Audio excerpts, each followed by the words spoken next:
안녕하세요. 네, 원래 콜미 바이 유어 네임의 가이드 리뷰를 할 차례인데 운동하다가 허리를 다치는 바람에 못했습니다. 지금 의자에 앉아있는 것도 좀 힘드네요. 네.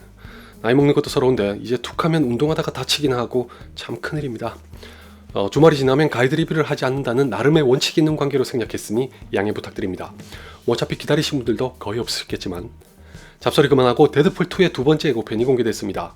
아니 첫 번째 예고편이라고 해야 하나? 네, 아무튼 새로운 영상이 공개됐습니다.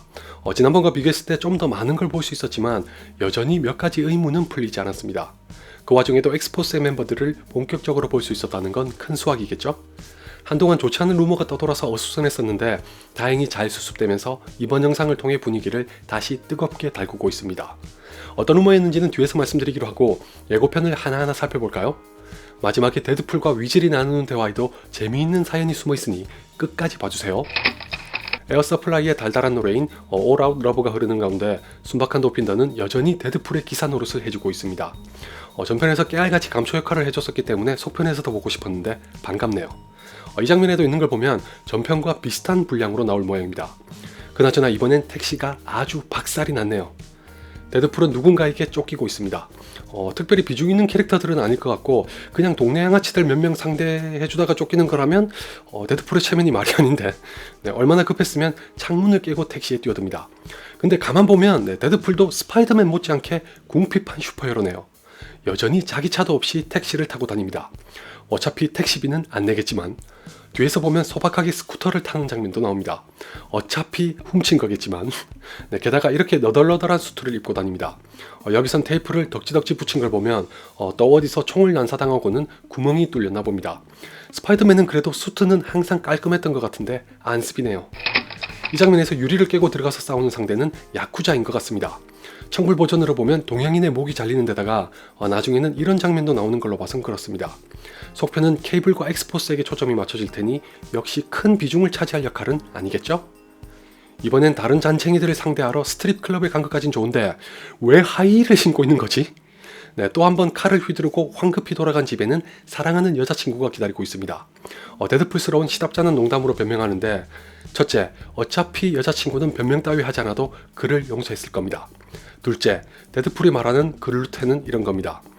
기억하시는 분들이 계실 것 같은데 라라랜드의 한 장면에서도 잠깐 언급됐었죠. Excuse me? This is gluten-free, right? No. What? Ugh, I'd like a refund. 다음 장면에서는 화끈하게 벽을 부수고 케이블이 등장합니다. 오, 이젠 CG 작업이 끝났네요. 네, 한결 카리스마 넘칩니다. 그러고 보니 조시 브롤리는 항상 왼손에 뭔가가 있군요. 타노스를 연기한 배우도 조시 브롤리인 건 다들 아시죠? 이번 예고편에선 그가 왜 과거로 오는 건지 알게 됐습니다. 바로 이 꼬마 때문이라고 하는데 안타깝게도 불을 쓰는 능력을 가지고 있다는 것 외엔 현재까지 알려진 바가 없습니다. 이런 장면을 보면 엑스맨 시리즈의 파이로를 연상시키지만 해외에서조차도 지나가는 말로 추측만 할 뿐 어떤 캐릭터인지 특정하지 못하고 있습니다. 그건 그렇고 지난 영상에 등장했을 때만 해도 그냥 조연이나 단역인 줄로만 알았는데 뜬금없이 이야기의 중심에 있는 캐릭터라고 밝혀서 깜짝 놀랐습니다. 아마도 이 꼬마가 있는 곳이 DMC가 운영하는 일종의 돌연변이 수용소인 것 같습니다. 지난 영상이 공개됐을 때는 무슨 종말이라도 맞은 미래인 줄 알았는데 케이블이 여기에 나타난 걸 보면 아닌 것 같죠? 저목에 채워진 건 능력을 쓰려고 할 때 폭발시켜서 죽이려는 장치로 보이네요. 나중에 데드풀도 차고 있는 걸 잠깐 볼 수 있습니다. 당연하겠지만 케이블이 대체 왜 얘를 죽이려고 하는지도 미궁입니다. 자신이 살고 있는 미래 또는 딸과 관련이 있을 것이라는 막연한 추측 외엔 역시 확실하게 알려진 게 없습니다. 대신에 데드풀이 엑스포스를 결성하게 되는 이유는 짐작할 수 있습니다. 분하지만 케이블에게 상대가 되질 않습니다. 그렇다고 총을 제대로 겨누지도 못하는 R이나 입만 살아있는 위즐을 데리고 갈 수는 없으니 혼자서는 역부족인 걸 인정하고 꼬마를 구하기 위해 팀을 결성하는 것 같습니다. 죽어도 엑스맨에 안 들어가겠다고 버틸 때는 언제고 기어코 단체 행동을 하기로 결심하네요. 이런 거 보면 데드풀도 좀 엽기적이고 변태적이라서 그렇지 할 건 다 하는 슈퍼히어로입니다. 1편에선 여자를 구하고 2편에선 아이를 구하네요. 하는 짓하고는 다르게 참 모범적인 사람이라니까요. 중간에 뜨는 자막은 과연 데드풀답습니다. 상식적으로 이런 자막은 제작사의 대표작이거나 비슷한 영화를 강조하는데 아시다시피 전혀 상식적이지 않은 데드풀의 속편은 완전히 엉뚱한 영화들을 갖다 붙였습니다. 첫 번째는 캐서린 헤이글이 주연한 27번의 결혼 리허설이라는 로맨틱 코미디고, 두 번째는 다 아시죠? 네, 메릴 스트립과 앤 해서웨이가 주연한 악마는 프라다를 입는다입니다. 너무 엉뚱한 영화를 갖다 붙여서 혹시 무슨 암시라도 있는 건지 생각해보려다가 낚이는 것 같아서 때려치웠습니다. 암요, 데드풀이 그렇게 진지할 리가 없죠. 폭스가 데드풀의 컨셉은 여전히 기가 막히게 잘 잡았다고 칭찬하면서 그냥 넘어가죠. 이번엔 케이블이 헐크 흉내를 냅니다. 카리스마 쩌네요. 네, 어쩌면 헐크 드립이 나올 수도 있지 않을까요? 데드풀은 엑스포스를 결성하기 전에 엑스맨에게 도움을 청합니다. 오랜만에 만난 콜로서스의 엉덩이를 한번 지그시 만져주고, 네, 겁도 없이 프로페서 X의 휠체어에 앉습니다. 링컨과 오바마의 초상화도 보이네요. 그렇게 해서 엑스맨들과 함께 출동한 곳은 앞에서 봤던 꼬마가 경찰과 대치하던 곳입니다. 똑같죠? 네, 나중에 네가소닉 티네이지 워헤드와 함께 적들과 싸우는 것도 마찬가지인 것 같네요. 이때 등장하는 저 동양인 캐릭터에 대해서도 알려진 게 없습니다. 보시다시피 엑스맨의 일원이고, 네, 쿠츠나 시오리라는 일본 배우가 연기했다는 것 외엔 참 민망하게도 말씀드릴 게 없습니다. 다만 네, 해외에서는 일본 배우가 연기했고, 쇠사슬에 전기가 흐른다는 걸 보고는 비슷한 능력을 가진 노리코 아시다, 일명 서지라고 하는 캐릭터일 것으로 추정하는 중입니다. 자, 이제 엑스포스를 만날 차례입니다. 지금으로 봐선 엑스맨들이 먼저 도와주고 그 다음에 후반부쯤 엑스포스를 결성해 케이블과 맞서 싸우는 모양인데, 여기서 DMC를 시원하게 때려눕히는 이자는 테리 크루스가 연기한 돌연변이 캐릭터인 베들렘입니다. 어떻게 하냐고요? 이게 증거입니다. 라고 말씀드리려고 힘들게 캡처했는데 알고 보니 이미 IMDb에도 떡하니 이름이 공개되어 있네요. 허탈하기 싫이. 네. 아마도 데드풀은 이 명단을 통해 엑스포스의 멤버들을 규합할 것 같습니다. 명단의 출처는 둘 중 하나겠죠. 엑스맨의 본부거나 꼬마아이를 구해낸 병원 같은 곳이거나. 그리고 나중에 엑스포스라는 이름을 내걸자 도미노가 베낀 거 아니냐고 하니까 맞다고 인정하죠. 이걸 유심히 보시면 엑스포스라는 이름이 원래 어디에서 나온 건지 알 수 있습니다. 어쩌면 정부의 특수기관에서 비밀리에 운영하던 돌연변이 부대 같은 걸 수도 있지 않을까요? 도미노를 제외하고 현재까지 정체가 밝혀진 유일한 캐릭터인 베들렘은 코믹스에서 본명이 제시 아론슨이며 생체 전기를 다루는 능력을 가지고 있다고 합니다. 크리스토퍼 아론슨이라는 형제도 있지만 영화에선 안 나오는 모양이네요. 방금 보신 피터나 기타 엑스포스의 멤버에 대해서는 또 알려진 게 전혀 없습니다. 그나마 빌 스카스가드는 얼굴이나마 볼 수 있었는데 옆에 있는 사람은 배우가 누군지도 불분명합니다. 참고로 빌 스카스가드가 누군지는 일전에 다른 영상에서 말씀드렸죠.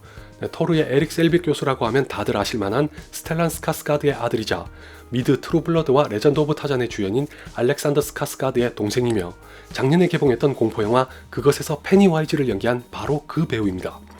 이들과 함께 데드풀은 헬기에서 멋들어지게 점프합니다. 잘 보면 낙하산이 있으니 걱정하지 마세요. 그나마 중요한 건 여기까지입니다. 아주 비밀 유지에 혈안이 된 탓인지 예고편이 너무 조각나 있어서 나열하기도 힘드네요. 그냥 넘어가면 섭섭하니 나머지는 대충 정리하면 데드풀은 누군가의 장례식장에서 관에 들어가 있다가 신나게 총질을 시작합니다. 차림새나 저런 걸 보아하니 필시 마피아의 장례식인 것 같습니다. 새삼스레 차에 치이고 목이 돌아가도 끄떡없는가 하면 누가 준 건지 모를 엑스맨의 옷을 입고 있습니다. 케이블은 음파 무기 같은 거에 당하고 있는데 저걸 누가 쏜 건지 모르겠습니다. DMC의 무기를 데드풀이 획득해서 쏜 건가? 그걸로도 모자라 데드풀이 휘두른 쇳덩이에 맞아서 발라당 넘어집니다. 물론 기습이라서 당했을 뿐 이미 보셨다시피 배로 갚아줍니다. 근데 이 두 사람은 어떻게 해서 동지나 친구가 되는 걸까요? 10중 8구 적대적인 관계로 남겨둘 것 같진 않거든요. 둘이 친해져야 속편을 위해서도 좋습니다. 속편 얘기가 나와서 말인데 이쯤에서 제가 등장할 차례네요. 예고편 후반부에서 도핀더에게 하는 시시껄렁한 농담은 무슨 뜻인지 전혀 모르겠습니다. 멤버는 뭐고 뮬렛은 뭐죠? 그건 중요한 게 아니고 마지막에 위즐과 나누는 대화는 데드풀답게 촌철살인입니다. 한번 들어볼까요? It lives up to the hype. Plus, plus. They probably won't even make it 3. Yeah, why would they? Stop it too. You killed it. 뭔가 이상하지 않나요?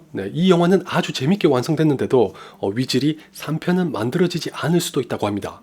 그러자 데드풀이 당연하지 않냐는 듯이 말하면서 한마디 덧붙이죠.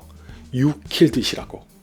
이럴 땐 네가 끝내줬잖아 라고 번역하는 편이지만 여기서는 그 말 그대로 네가 죽였잖아로 직역해도 됩니다.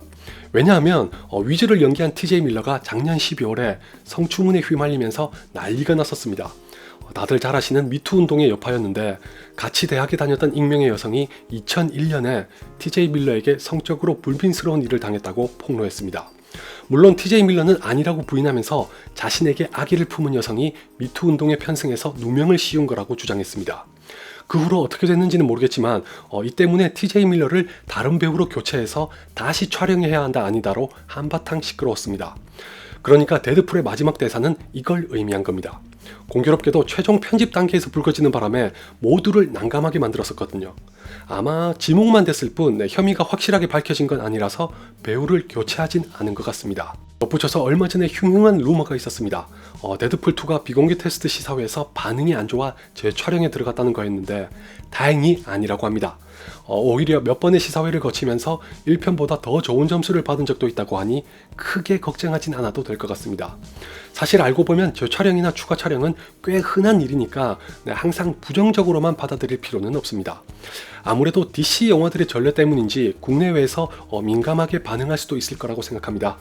실제로 원더우먼의 경우는 딱 한 장면만 추가 촬영한 게 전부기도 했지만 재촬영이나 추가 촬영을 했다는 것만 가지고 너무 불안해하실 것까지는 없으니 차분하게 기다려보도록 하죠. 그리고 깜짝 놀랄만한 카메오가 등장한다는 루머도 있습니다. 울버린이 딱 한 번만 나와줬으면 좋겠는데 힘들겠죠?